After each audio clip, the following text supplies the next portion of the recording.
This is Samuel, and it was in the cold silence of a courtroom, under the weight of gazes that already condemned him, that he was called a thief, a criminal, by men who had sworn to protect the truth. They accused him of wielding a weapon he had never touched, of a crime his soul repudiated, and his word, the word of a young black man, seemed to dissolve into the air before it was even spoken. Injustice has a bitter taste, a taste of iron and humiliation. Has your faith ever been tested to the point where you felt the ground disappear from under your feet? Before I tell you how God acted in that courtroom, silencing the accusers and honoring that young man's faith, comment here where you are watching from and subscribe to the channel. Believe me, you won't want to miss what happens when we place an impossible cause in his hands. You will understand why, even in the valley of the shadow of death, the presence of God is the only witness we need. The air in the courtroom was dense, almost unbreathable. It wasn't just the smell of old wood and dust, but the smell of prejudice, an invisible fog that weighed on Samuel's shoulders. He felt the sideways glances, the whispers that died when he turned his face. To those people, he was already guilty. The borrowed suit felt like a costume, a futile attempt to fit into a world that had already decided who he was. His public defender, a young man who seemed as tired as he was determined, flipped through the papers with an urgency that betrayed a lack of resources and hope. Samuel closed his eyes for a moment, seeking an internal refuge, a place where the noise of human judgments could not enter. In the front row sat the only rock he knew in this world, Donna Helena, his grandmother. Her hands, wrinkled from a life of work and prayer, were tightly clasped, the knuckles white with force. She did not weep openly, but her eyes, fixed on her grandson, were misty with the pain of a lifetime of seeing history repeat itself. Every murmur in the room was a knife in her chest. She had raised him teaching about the righteousness of Proverbs, the strength of David, the patience of Job. Now she saw her boy, her Samuel, being devoured by a system that knew neither God nor the justice he promised. She prayed in silence, a rosary of supplications that only heaven could hear. On the other side, imposing in their uniforms, were the two police officers. They spoke quietly with the prosecutor, a man in an expensive suit and a cynical smile. There was a confidence in them, an arrogance that sent a chill down Samuel's spine. They were the authority, the official truth. Their words were worth more, weighed more. Samuel watched them and saw not pure evil, but something worse, a cruel indifference. To them, he was not a person, a young man with dreams, who cared for children in a church project. He was just a number, a convenient stereotype, a black body in the wrong place at the wrong time, who fit perfectly into the narrative they needed to close a case and gain merit. The prosecutor stood up, adjusted his tie, and walked to the center of the courtroom. His voice was powerful, trained to fill every corner of the room with certainty and accusation. He began to paint a picture using words like element, suspect, record. He didn't tell a story, he created a caricature. He spoke of Samuel's neighborhood as if it were a den of criminals, and of Samuel himself as an inevitable product of that environment. Every word was a shovelful of dirt thrown upon the young man's reputation and dignity. Samuel's faith, which had always been his shield, now seemed like a thin layer of glass about to shatter under the weight of those lies. Samuel remembered the nights his grandmother would read Psalm 27 to him. "The Lord is my light and my salvation, whom shall I fear? The Lord is the stronghold of my life, of whom shall I be afraid?" He clung to these words like a shipwrecked survivor to a piece of wood. But there in that room the fear was real. It was a cold fear that rose in his stomach and tightened his throat. It was the fear of helplessness, of screaming the truth and no one hearing. It was the fear that his faith would not be enough to move him from that chair, to get him out of the crosshairs of that injustice. He looked at the crucifix on the wall above the judge's head and wondered if God was even looking at him at that moment. The public defender did his best. He was young, idealistic, but visibly overwhelmed. He tried to question the officers about inconsistencies in their reports, about the distance between the crime scene and the place of arrest, about the lack of physical evidence. But the officers were experienced. Their answers were rehearsed, polished by repetition. They stood firm, unshakable, and every answer they gave seemed to sink Samuel even deeper.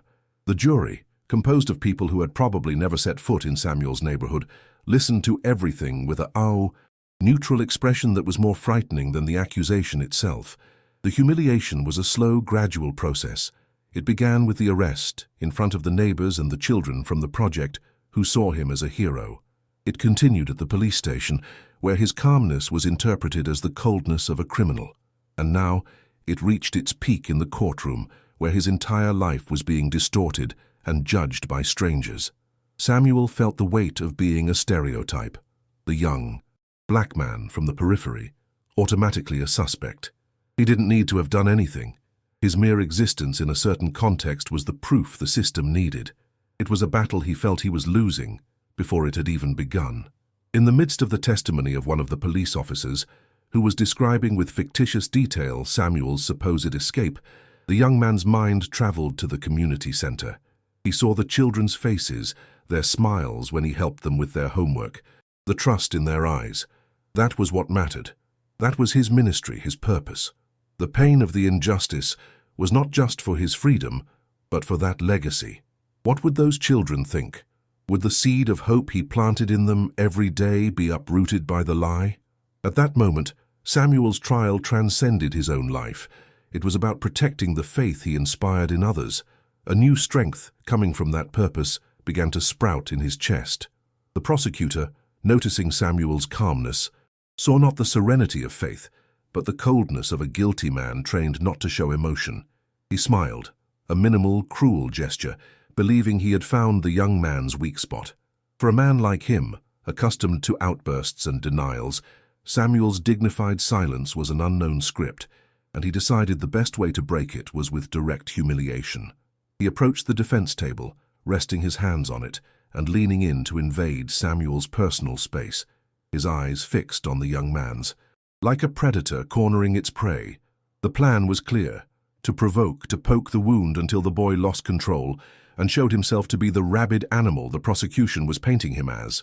He began his attack, his voice low but laced with venom, so that only the jury, the judge, and those closest could hear.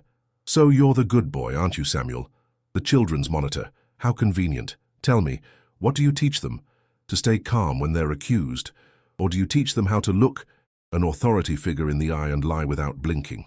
Each question was a stab, not at the accusation itself, but at what Samuel held most sacred: his character, his service. The prosecutor wanted to demoralize him, to turn his virtue into a mask for criminality. He was trying to rip Samuel's soul out right there, in front of everyone, so that only the shell he wanted to condemn would be left. A wave of heat rose in Samuel's chest, a righteous anger that wanted to scream, that wanted to stand up and say that this man knew nothing of his life, of his struggles, of the love he felt for those children. The injustice of those words burned more than the accusation itself. He felt his jaw muscles tighten, his hands clench into fists under the table. The temptation to explode, to give the prosecutor exactly what he wanted, was immense. It would be so easy to give in, to shout his innocence with the fury of a caged lion. But then, something stopped him. A strength that was not his own. A peace that surpassed the human understanding of that situation. His gaze, for a fraction of a second, met his grandmother's. Donna Helena did not look scared or desperate. There was pain on her face, yes, the pain of a mother, but her eyes conveyed a clear and powerful message. "Hold on, my son. God is watching." It was not a request for passivity, but a reminder of the true battle being fought there. It was not against the prosecutor, nor even against the police officers. It was a spiritual. Trial and victory would not come through fury, but through faith. That look anchored him, pulling him back from the precipice of anger and grounding him on the rock of trust she had taught him his whole life. The prosecutor, sensing that Samuel's anger was about to overflow, delivered the final blow. He straightened up, turned to the jury, and said in a loud voice, pointing at the defendant, "See! The silence of the guilty!"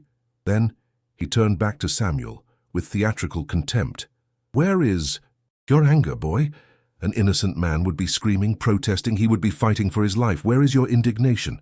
The silence in the courtroom became heavy, dense.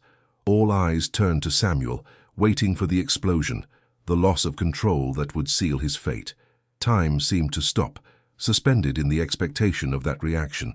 The public defender made a move to stand, but something held him back. Samuel took a deep breath. once. That breath seemed to carry out all the anger, all the frustration, and to bring in the peace that came from his grandmother's silent prayers. He did not look at the prosecutor. He lifted his face and directed his gaze first to the judge, then, serenely, to the jurors. His voice, when it came, was not loud or trembling. It was calm, firm, and filled with a conviction that disarmed everyone. "Sir," he said, "my anger would not prove my innocence. My trust is in a judge who sees what the eyes of men cannot see. I wait on his justice." It was not a catchphrase. It was a declaration, the purest and most honest expression of his soul at that moment. A different murmur rippled through the courtroom. It was no longer one of judgment, but of surprise, perhaps even admiration. The prosecutor's trap had sprung on himself. He had expected fury and received faith. He had expected a cornered animal and found a man whose strength was not in his fists, but in his soul. The prosecutor was speechless for a moment, the script of his accusation suddenly out of sync. The judge shifted in his chair, looking at Samuel with a new expression, one that mixed curiosity and reluctant respect. The seed of doubt had been planted, not about Samuel's guilt, but about the certainty of the accusation. The public defender, a young man who until then had been struggling with the frustration of helplessness, saw the opening. Samuel's answer had changed the energy in the room. He stood up, now with a more confident posture. "Your Honor, the prosecution bases its case on the assumption of a reaction. But my client does not act on assumptions, but on his principles. I would like to resume the cross-examination of the police witness regarding the lack of concrete evidence." The question, which before might have sounded desperate, now fell on fertile ground of doubt. Samuel's faith had indirectly given him a strategic advantage on that secular battlefield. The two police officers, who had been watching everything with unshakable confidence, exchanged a look. The older one whispered something to the younger one, a smirk on his face. To them, this was just theater, a rehearsed good boy act. They were men of the concrete, of the visible. Concepts like faith and divine justice had no place in their reports. Samuel's calmness to them only confirmed his audacity and his cold-bloodedness. The young man's response did not shake their lie. It only made them angrier at what they considered a cynical and disrespectful performance towards the authority they represented. They were more convinced than ever to make him pay. After his statement, a deep calm settled in Samuel's heart. It was not the peace of victory, for the trial was far from over, but the peace of one who had done the right thing, who had been true to himself and to God in the midst of the greatest of storms. He felt an inner certainty that he was not alone. The presence of God was not a voice from heaven or a miraculous vision, but that inexplicable force that kept him from falling into the trap of hatred, that gave him the right words at the right time. In that moment he understood that the real test was not whether or not he would be condemned by men, but whether he would maintain his integrity and his faith intact until the end. The trial continued, but something had changed. The atmosphere, once heavy and unanimous against Samuel, now carried a different tension. There was a curiosity, an uncertainty that hung in the air.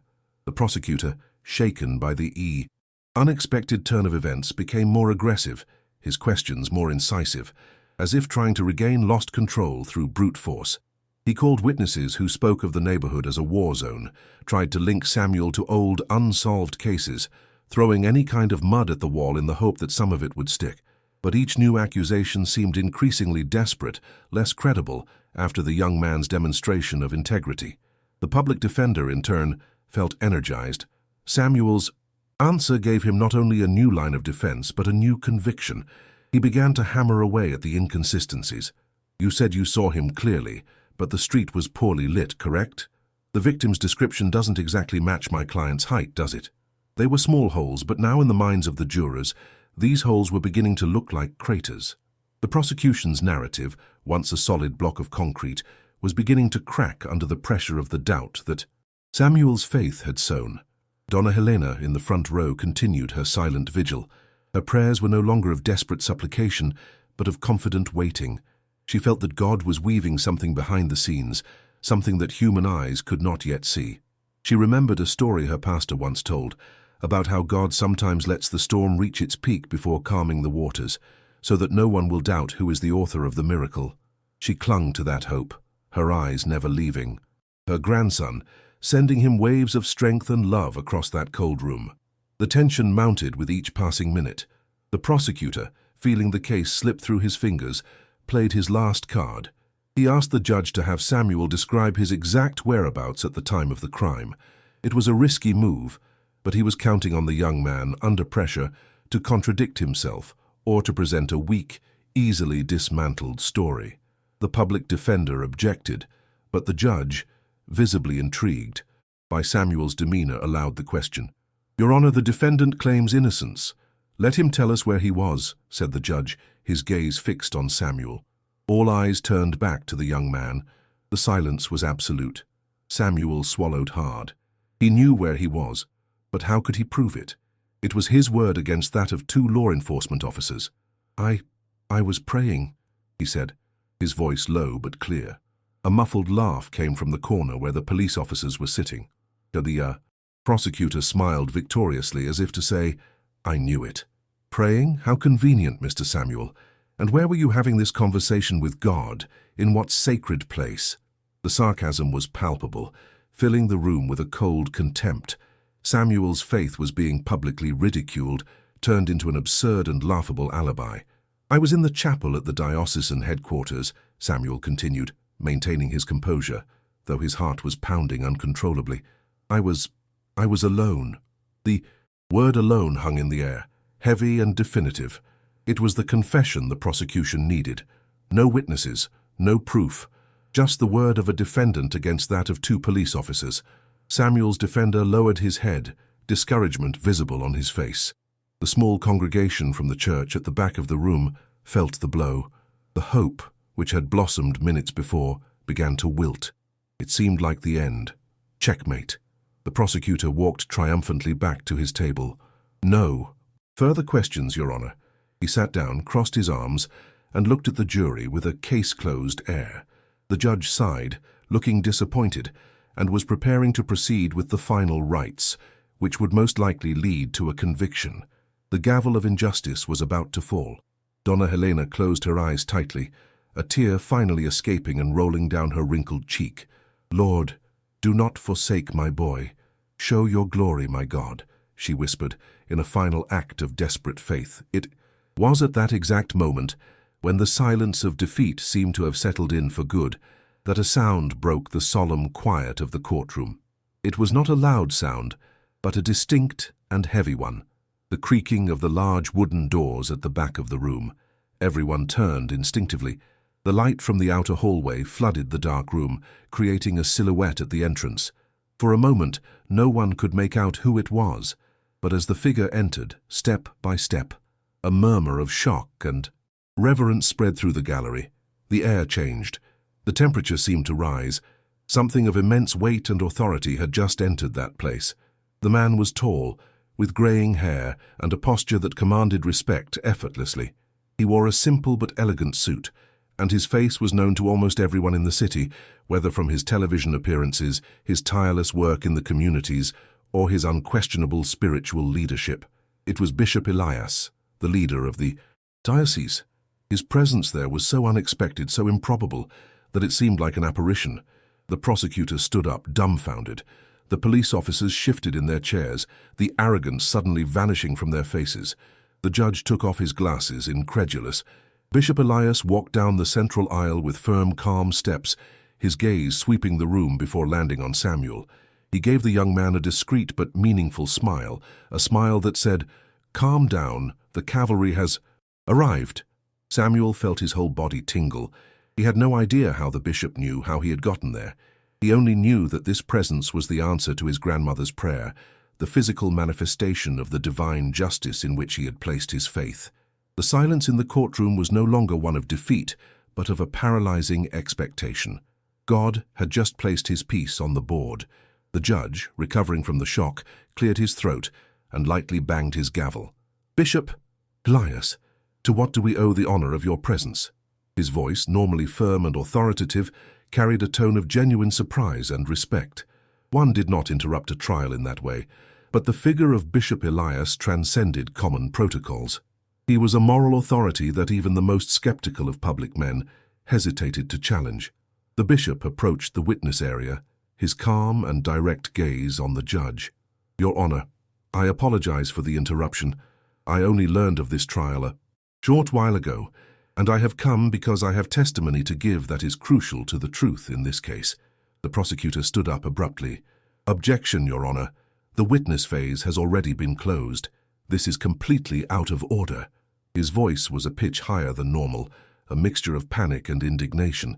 He knew that anything the bishop said would carry immense weight with the jury, and his case, which he had considered won, was suddenly in jeopardy. The public defender, on the other hand, rose with a spark of hope in his eyes. "Your Honor, in the name of justice, I ask that you hear what the bishop has to say. New evidence can emerge at any time." The judge pondered for a moment, his gaze alternating between the desperate prosecutor and the serene figure of the bishop. "The objection is noted, but it will be overruled. The search for the truth overrides protocol.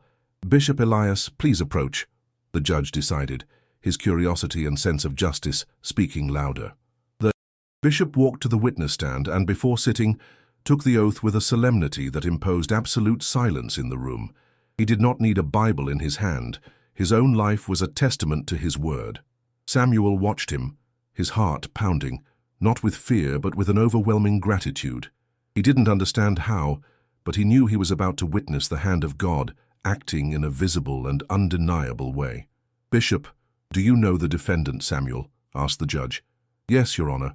I have known Samuel for several years," the bishop replied, his voice resonating with clarity in the silence.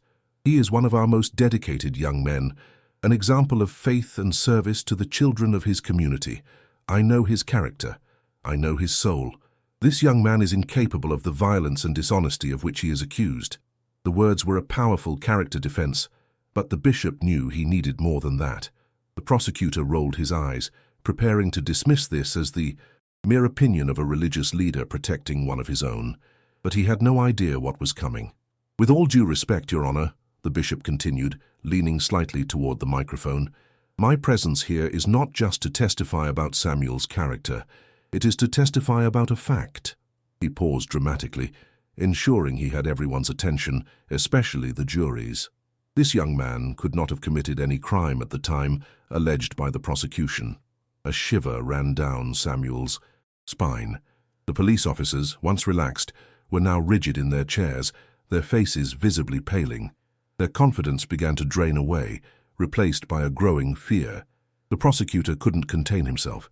"And how can you be so sure of that? Do you have cameras? Eyewitnesses?" The sarcasm in his voice was fragile, a desperate attempt to maintain control.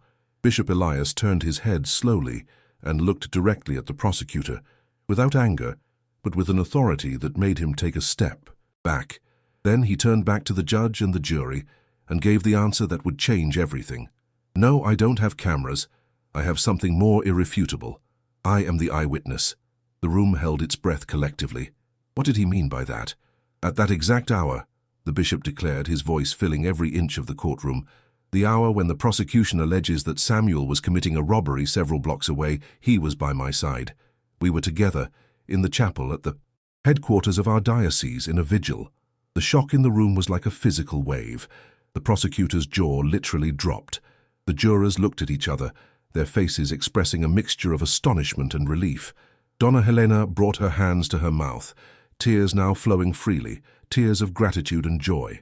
God had not just sent help, he had sent the general of his army. "We were both praying," the bishop continued, his voice choked with the emotion of the moment, "praying for a sick child from Samuel's community project, a little girl with a high fever. We stayed there for over an hour in silence and prayer. I am his alibi." The word alibi, coming from the mouth of Bishop Elias, had the weight of a divine truth. It was not just the word of a man, it was the word of one of the most respected figures in the city, a man whose integrity was his trademark.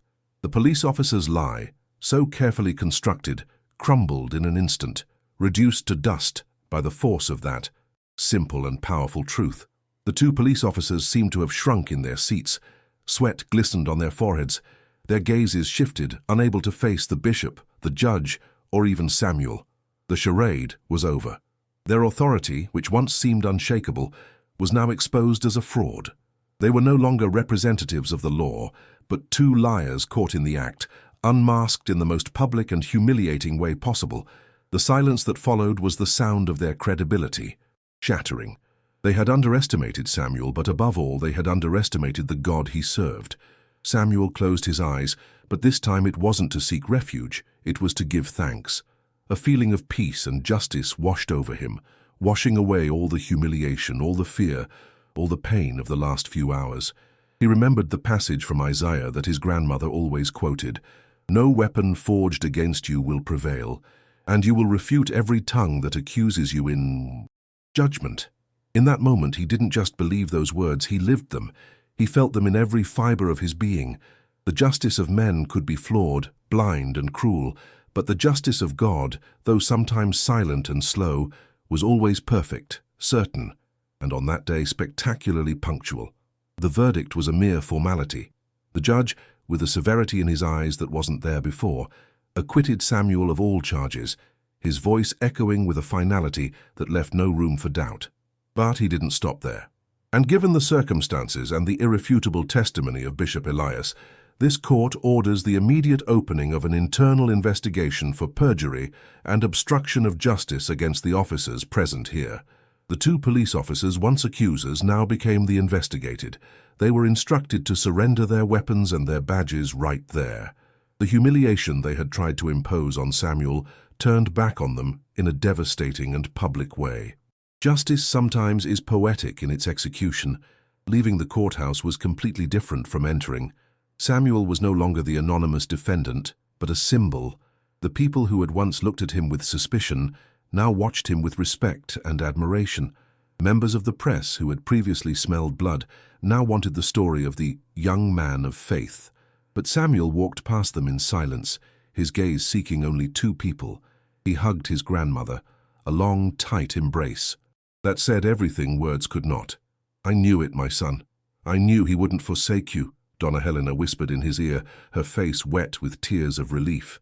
Then he turned to Bishop Elias, who was waiting for him with a fatherly smile. "Bishop, I don't know how did you know?" The bishop placed a hand on Samuel's shoulder. "God has his messengers, my son. One of the young people from the diocese works at the courthouse and recognized your name on the docket. He called me, desperate. I just obeyed the call. The true witness, the one who matters, never abandons us. Today he just wanted everyone to see that clearly."